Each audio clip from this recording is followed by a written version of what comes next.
Bonjour à tous et à toutes. Le collège, Nathalie Andrews et moi-même, nous sommes heureux de vous accueillir à cette visioconférence pour la seconde réunion nationale de notre association Le Choix, citoyens pour une mort choisie. Bien sûr, nous aurions préféré vous inviter dans l'amphithéâtre Furet de l'École des hautes études en sciences sociales, comme nous l'avions prévu, déjà le 7 mars. Hélas, le Covid est passé par là. Nous avons dû annuler cette réunion et là, pour le 14, nous espérions pouvoir la réaliser. Malheureusement, les faits en ont décidé autrement. Pour commencer, je me présente. Je suis Denis Labelle, médecin hospitalier. J'étais chef de service à l'hôpital sud-francilien pendant 25 ans. Je suis également écrivain. J'ai écrit une vingtaine de livres, dont Pitié pour les hommes, que certains ont lus. Et puis, je me bats depuis 22 ans pour qu'enfin arrive en France une loi humaine de liberté pour que chacun puisse choisir sa fin de vie. J'ai été à l'origine de la pétition des 2000 soignants qui ont affirmé avoir aidé les patients à mourir. Il y a un an, on m'a proposé de prendre le poste de coprésident de cette association, Le Choix, poste que j'ai accepté sans très bien savoir ce que cela représentait comme travail. C'est énorme. Je crois que je travaille à temps plein. Heureusement, je collabore parfaitement avec la coprésidente Nathalie Andrews qui va se présenter. Nathalie. Merci Denis. Bonjour à toutes et tous. À mon tour, je me présente. Convaincue dès mon adolescence que chacun devrait pouvoir choisir sa fin de vie, mon vécu personnel au fil du temps n'a fait que renforcer cette conviction. Je m'investis depuis de nombreuses années dans l'associatif et été administratrice à l'ADMD Belgique durant 15 ans. Depuis 6 mois, au collège, nous fonctionnons avec une équipe soudée. La crise sanitaire que nous subissons tous a empêché d'organiser autant de rencontres que souhaité avec les équipes régionales existantes ou en cours de formation. Malgré ce contexte difficile, les représentations se développent et ne ménagent pas leur peine pour diffuser l'information en participant à diverses activités et en gardant le contact avec leurs membres. Nous profitons d'ailleurs de cette rencontre pour remercier les femmes et les hommes qui s'impliquent et rappelons que plus nous serons nombreux à agir et plus nous aurons une chance de voir enfin voter la loi que nous attendons tous depuis des années. N'est-ce pas, Denis? Absolument. Et pour cela, il faut agir. J'ai accepté d'entrer au choix pour cette raison. Agir ensemble. Et du reste, nous avons beaucoup de projets pour cela. Nous avons commencé par reprendre des contacts avec les autres associations, avec Ultime Liberté, Mort Sereine, et il y a un an, nous avons fait un appel commun au moment du début de la pandémie. Depuis 6 mois, l'équipe du collège a repris l'ensemble des textes qu'il y avait sur le site, les a modernisés, complétés, et je vous encourage vraiment à aller voir, à aller vous promener dans tous ces documents que nous avons faits, qui sont les plus simples et les plus précis possibles. Ils vous renseigneront et vous aideront à réfléchir sur le problème de la fin de vie. Je vous encourage en particulier à voir les directives anticipées, qui sont, je crois, les plus audacieuses qui ont été écrites en France, puisque nous nous mettons dans le cas où la loi serait déjà passée. En dehors de cela, nous avons écrit des articles dans la presse, en Libération, dans Le Monde qui va paraître bientôt. Nous avons participé à des débats, pas assez, à cause du Covid. Nous avons été obligés d'annuler certains débats. Récemment, nous avons participé à Humaformat. Nous avons rencontré un certain nombre de personnalités, et en particulier, je citerai la présidence des mutualités françaises, qui a pris une position très audacieuse, très conforme à ce que nous souhaitons. Nathalie, je te laisse. Oui, nous avons effectivement envoyé tous les 15 jours une lettre aux membres pour les informer de notre vie associative, des actions entreprises et des événements nationaux et internationaux. Par exemple, la dernière lettre vous annonçait un fait passé sous silence par la presse, le vote à une large majorité de la population sur un référendum qui a eu lieu en Nouvelle-Zélande et traitant de l'euthanasie. Dans la presse nationale, pas un mot de cette nouvelle fondamentale.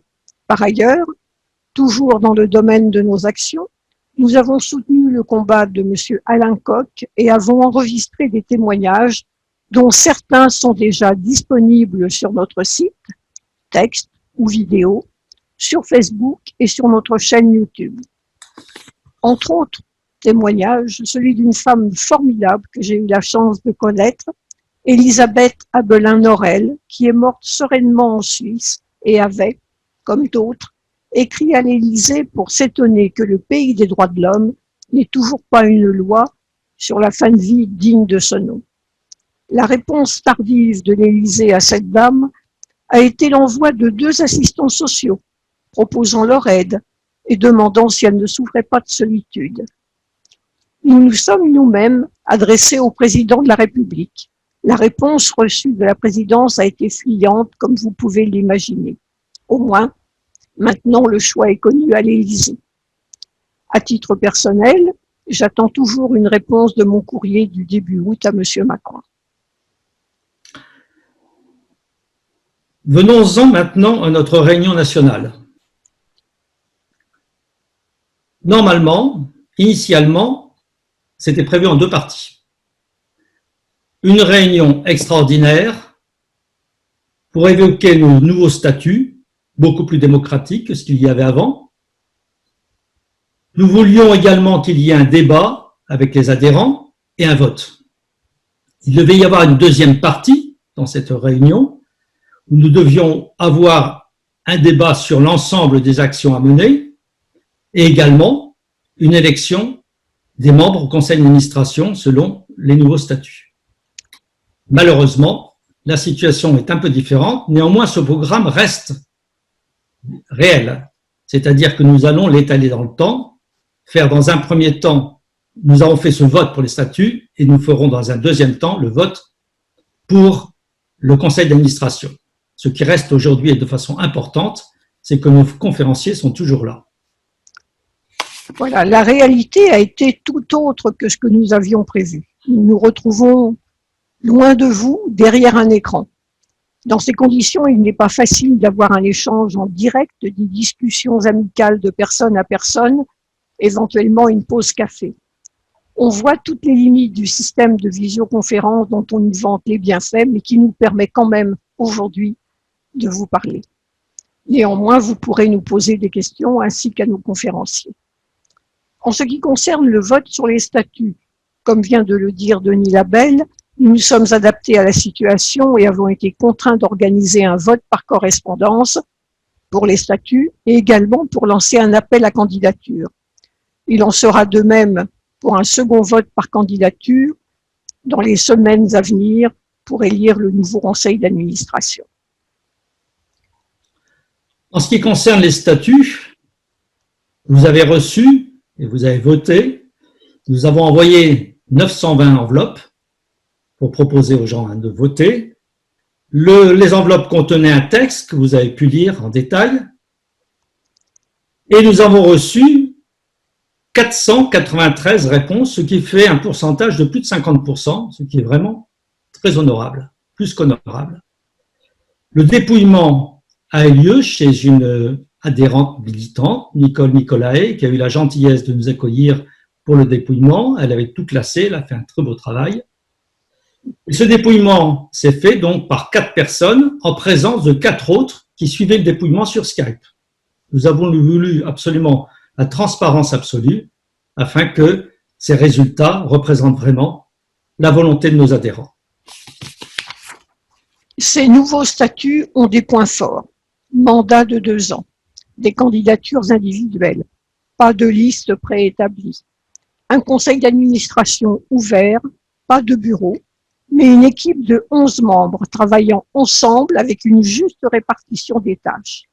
Sans oublier que rien n'est figé et qu'il sera possible de modifier les statuts qui viennent d'être votées si cela devenait nécessaire pour le bon fonctionnement ultérieur du choix.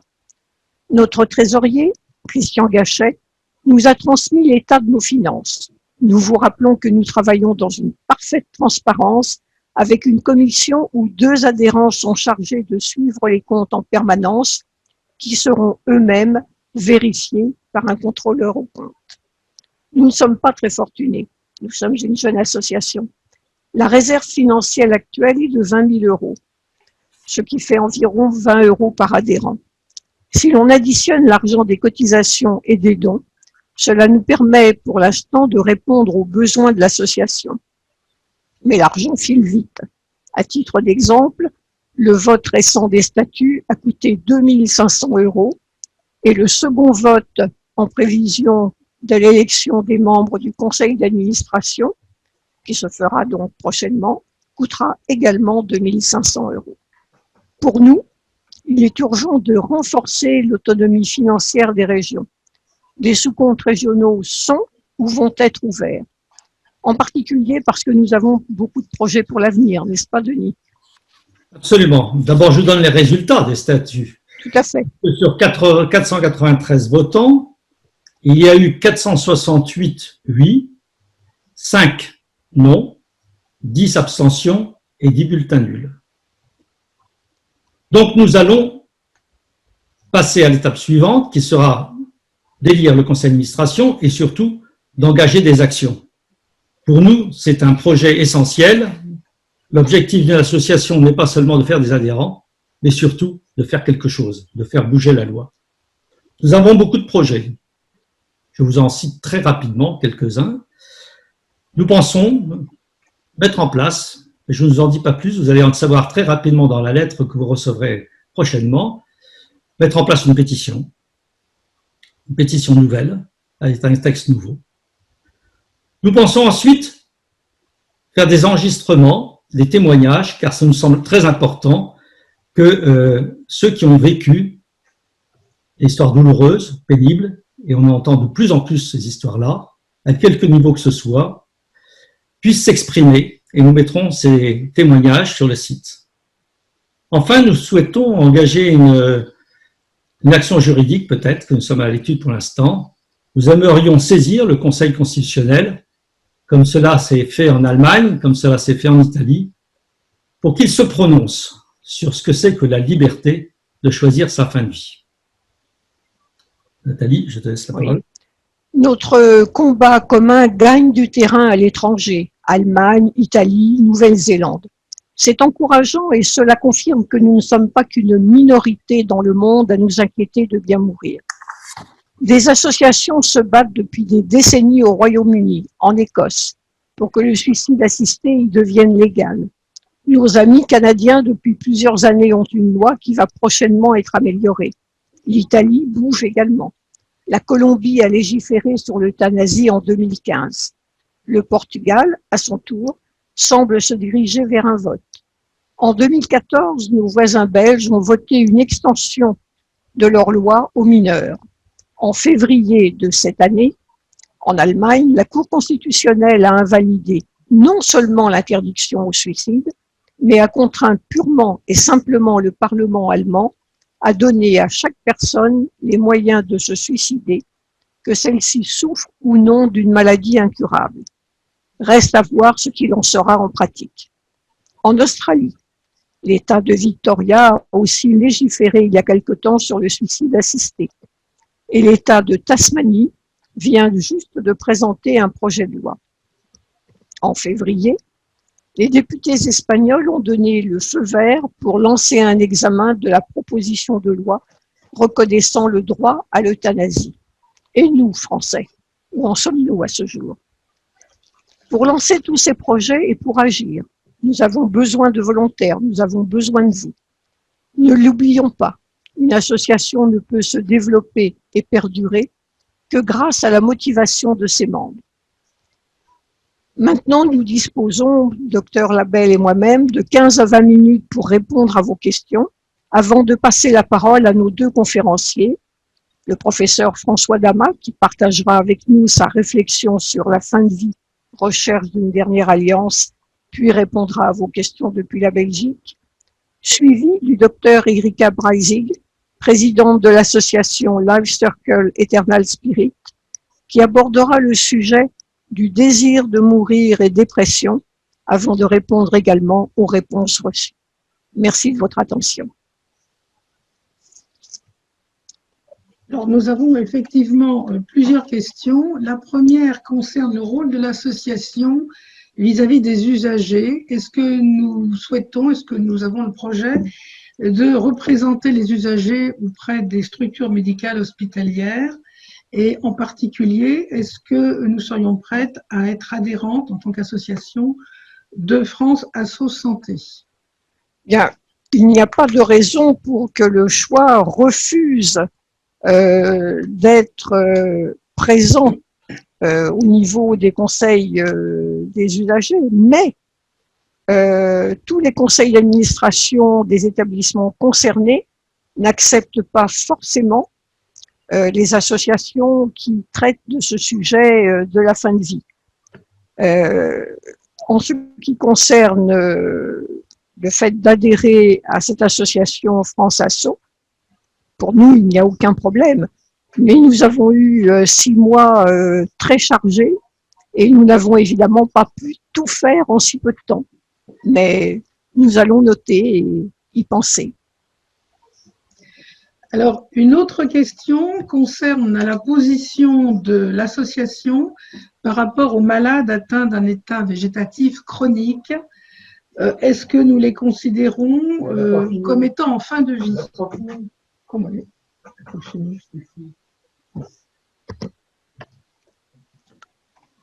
Je pense que c'est une question pour le docteur Labelle. Oui, je vais répondre. C'est une situation bien sûr très difficile, douloureuse pour les familles, complexe. Ce qui est déjà très important, c'est de savoir quel a été le désir de la personne avant, d'où l'importance de quel que soit l'âge, de remplir ces directives anticipées. Ça donne déjà une idée de la vision et du désir du citoyen en question. Et puis ensuite, il faut savoir si, quelle a été la personne de confiance et qu'est-ce qu'elle a entendu et quel est son jugement. Ça me semble essentiel avant que d'autres décident pour le patient, pour le malade. Et puis enfin, il faudra le jour, si ça se décide, que ça se fasse humainement, que le départ, si la personne l'a souhaité, que ça ne se fasse pas avec une agonie qui n'en finit pas, comme on l'a vu dans certaines situations. L'agonie n'a jamais rien de positif, contrairement à ce que certains racontent. Elle n'apporte rien, si ce n'est une souffrance supplémentaire pour le patient dont on ne sait pas quelle est la situation profonde et interne, et surtout pour la famille. Rien ne justifie la poursuite de la souffrance. Alors, il y a une question sur l'utilisation quelle est notre position par rapport à l'utilisation du Nambutal, auquel fait allusion François Galichet dans son livre. Je pense qu'on va peut-être répondre à deux. Mais François Galichet, qui sera notre conférencier dans quelques temps, pour un autre événement, et dont nous avons effectivement tous lu le livre fort intéressant et qui fait réfléchir beaucoup. Je pense que pour la suite de la question, le docteur Labelle va répondre. Vis-à-vis des drogues qui sont utilisables, il y a en France une gigantesque hypocrisie. C'est-à-dire qu'on a à notre disposition un certain nombre de produits dont on connaît les capacités en fonction des doses et que l'on utilise ou que l'on diabolise. Je vais prendre un exemple que j'ai bien connu, parce que j'ai tout de même 40 ans de vie hospitalière. La morphine, ce produit qui aujourd'hui est présenté comme un produit miracle qui soulage tout. Eh bien, il y a quelques années, la morphine était diabolisée. On en donnait très peu, parce qu'on ne savait pas. Peut-être que le malade qui avait un cancer au stade terminal allait devenir toxicomane.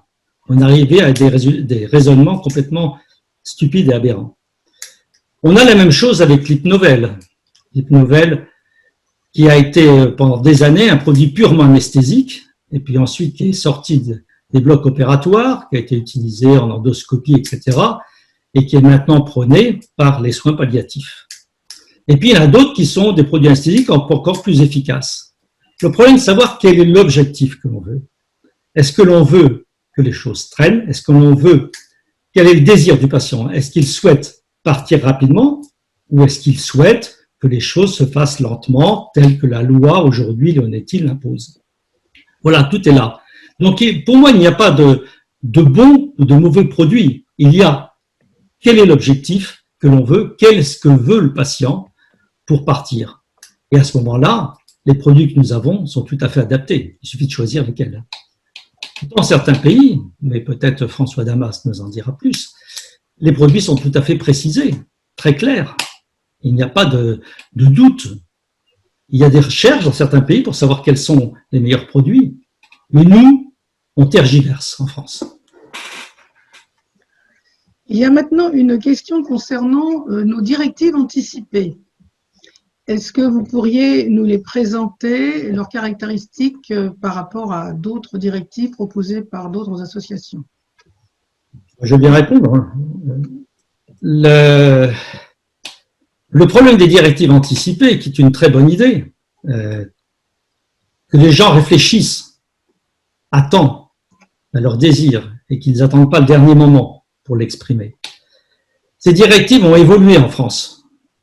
Dans la loi l'ONETI de 2005, c'était consultatif. C'est-à-dire, on pouvait dire, je souhaiterais cela, mais le médecin pouvait dire, désolé, vous pouvez souhaiter ce que vous voulez, moi j'ai décidé cela.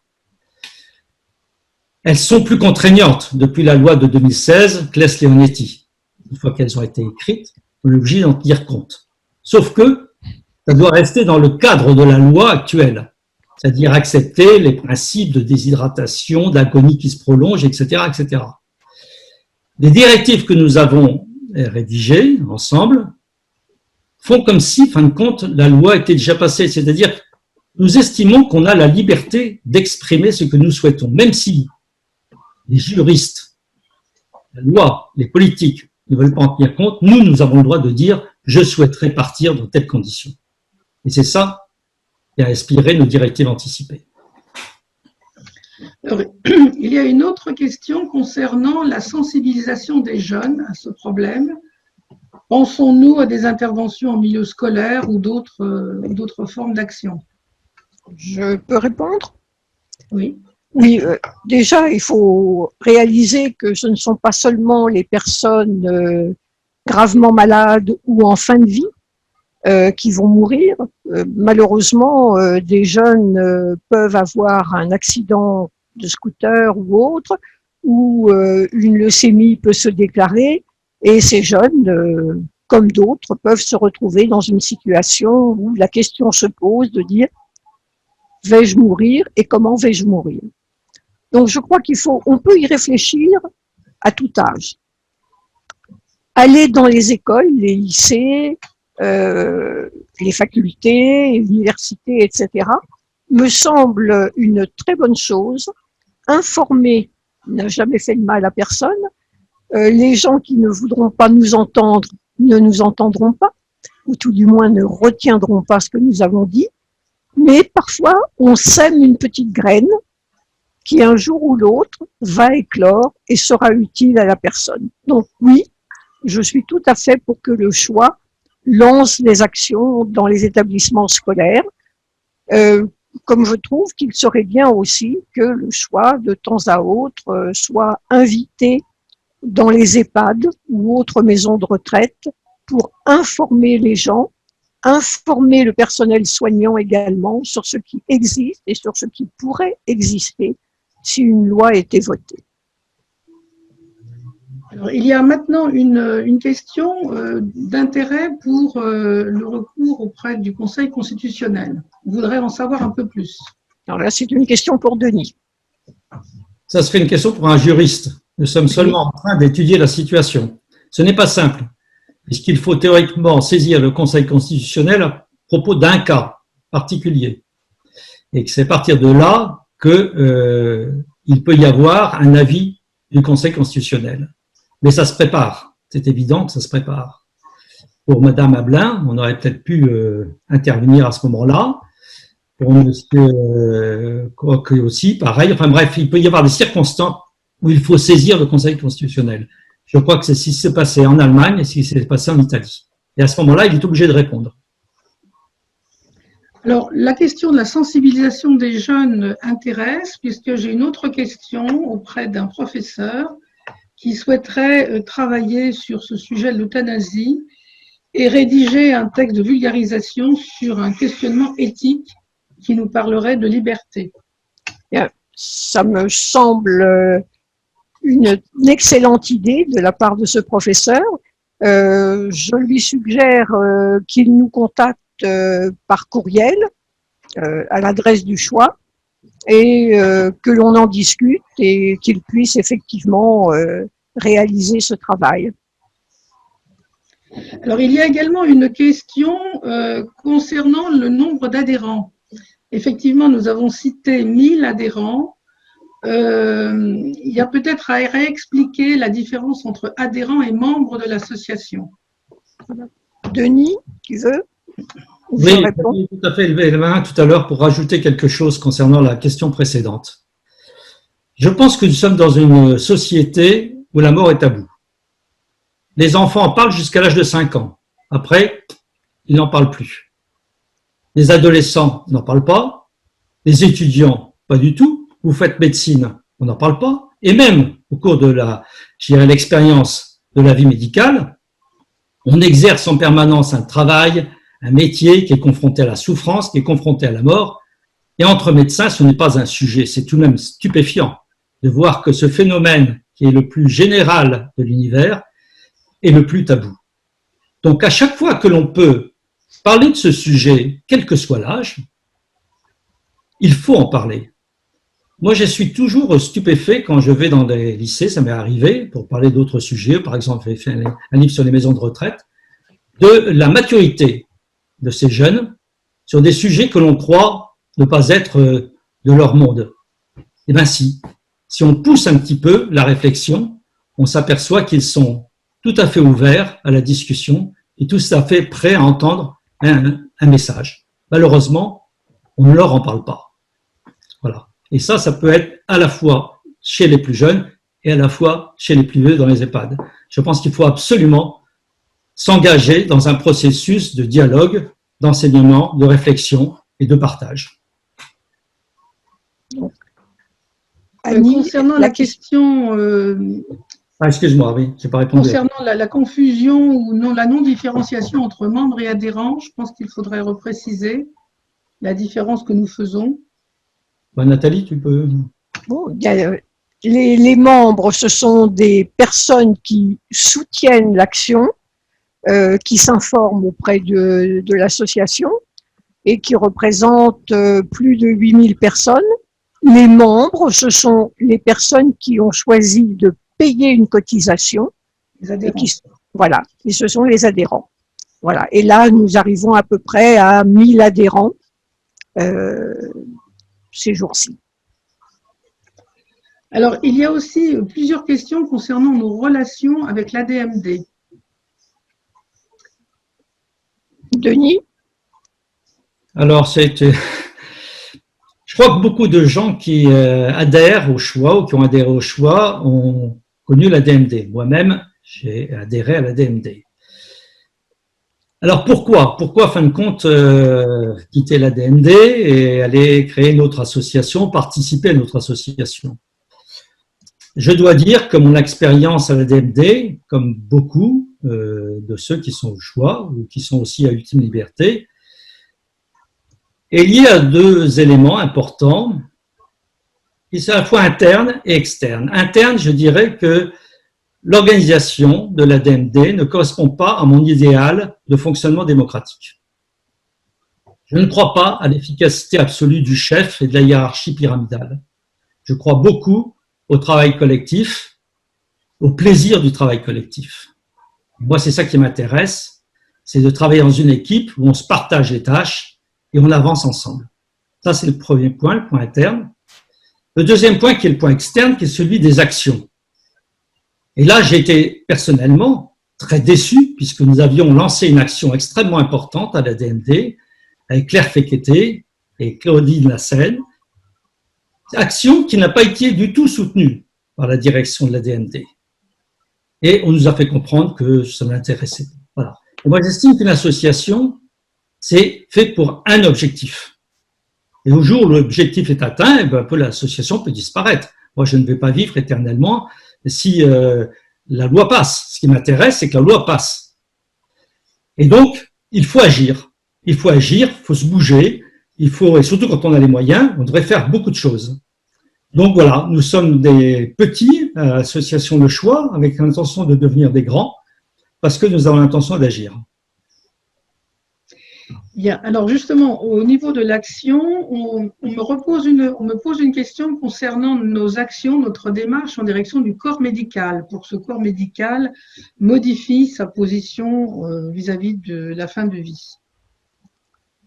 Alors, je vais dire 2 mots et passer la parole à Denis. Nous avons parmi nos membres ou adhérents des médecins. Nous en avons certains qui nous ont déjà dit qu'ils étaient prêts à s'engager pour travailler avec nous sur le plan, justement, sur le terrain médical. Et ça, je pense que c'est indispensable. Avoir des soignants parmi nous, des soignants qui agissent, c'est essentiel dans une association. Et à titre personnel, et je pense que les autres membres du collège partagent cette idée, si un jour nous avons notre loi en France, il me semble indispensable que l'association organise des formations aux questions de fin de vie pour le personnel médical, comme cela se fait depuis des années en Belgique, et comme François Damas nous en dira peut-être 2 mots tout à l'heure. Oui, moi je voudrais dire en ce qui concerne les médecins. Je crois qu'il y a un certain nombre de médecins qui sont prêts à se mobiliser. J'en ai rencontré qui nous soutiennent. Mais les médecins sont, je dirais, comme le reste de la société, ni plus courageux ni moins courageux. Et si les médecins peuvent agir, intervenir, ils n'interviendront vraiment bien que lorsqu'ils n'auront plus d'épée de Damoclès sur la tête et l'épée juridique. Le jour où la loi passera, je suis sûr que 6 mois après, il n'y aura plus de problème au niveau médical. C'est un problème avant tout juridique et politique, et c'est aux politiques de prendre leur position, leur décision. Donc, il faut mobiliser les médecins, il faut les sensibiliser, mais pas seulement les médecins, les infirmières, tout le monde soignant, c'est exact, mais ça ne sera pas suffisant. Ça ne sera pas suffisant. Rappelons-nous tout de même que la loi sur l'interruption volontaire de grossesse n'est passée que parce qu'un président de la République l'a décidé et a transmis le flambeau à sa ministre de la Santé. Sans ces 2 personnages-là, la loi ne serait pas passée. Et ça a changé considérablement l'attitude au niveau hospitalier. Donc, d'accord, il faut mobiliser les médecins, mais il faut aussi mobiliser en premier les politiques. Alors peut-être une dernière question avant de passer la parole à François Damas. Concernant l'actualité sur le Covid et les rumeurs qui se propagent dans les médias concernant le tri des malades dans les hôpitaux, quelqu'un se demande si ce n'est pas une forme d'euthanasie que la mise en place de ces comités de triage au sein des hôpitaux. Alors, je peux peut-être aussi donner une réponse. Oui. Nous avons publié un article dans Libération sur ce sujet, car il faut tout de même reconnaître, comme je disais tout à l'heure en ce qui concernait les médicaments qui étaient à notre disposition, on est dans une gigantesque hypocrisie.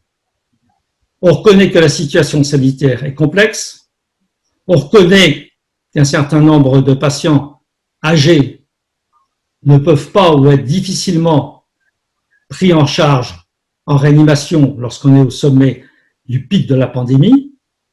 Et en même temps, il y a un décret ministériel qui sort le 22 mars dernier, si je me souviens bien de la date, qui dit que l'on peut vendre en ville le Rivotril intraveineux, sans dire exactement, mais tout le monde sait pourquoi, ce produit qui est complètement contre-indiqué en cas d'insuffisance respiratoire, en fait, est destiné à permettre aux gens qui ne peuvent pas être pris en charge à l'hôpital pour des raisons X, des raisons de possibilité ou de gravité, de ne pas mourir dans des conditions d'asphyxie terribles. Donc, en fait, c'est une reconnaissance officielle de l'aide médicale à mourir que l'on ne veut pas reconnaître de façon légale. Et c'est un décret qui a été renouvelé, là, récemment, pour cette même raison. Et je dirais que c'est une raison humaine.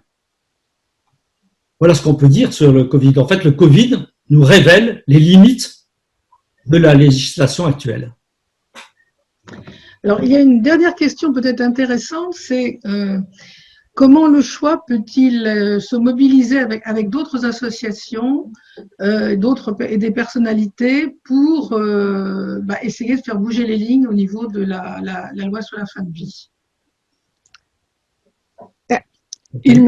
Oui, il me semble qu'il est essentiel que nous puissions effectivement travailler avec d'autres associations. Tout à l'heure, nous avons évoqué Ultime Liberté, avec qui des contacts existent. Quant aux personnalités, bien, nous devons aller rencontrer ces personnalités, discuter avec, arriver à mettre des projets au point pour pouvoir faire quelque chose. Mais actuellement, il est vrai que nous sommes freinés dans certaines actions que nous envisagions avec le virus, avec la pandémie qui ne facilite pas les contacts et autres manifestations publiques. Alors, il y a d'autres questions, mais je crois que le temps court, notamment la suggestion de créer des cafés discussions dès que le confinement sera terminé, à l'exemple de la Suisse. Ce que l'on peut dire, c'est que toutes les questions qui n'auront pas trouvé de réponse, nous fournirons des réponses sur notre site internet ultérieurement. Tout à fait. Je pense que là, il est temps de passer la parole au docteur François Damas.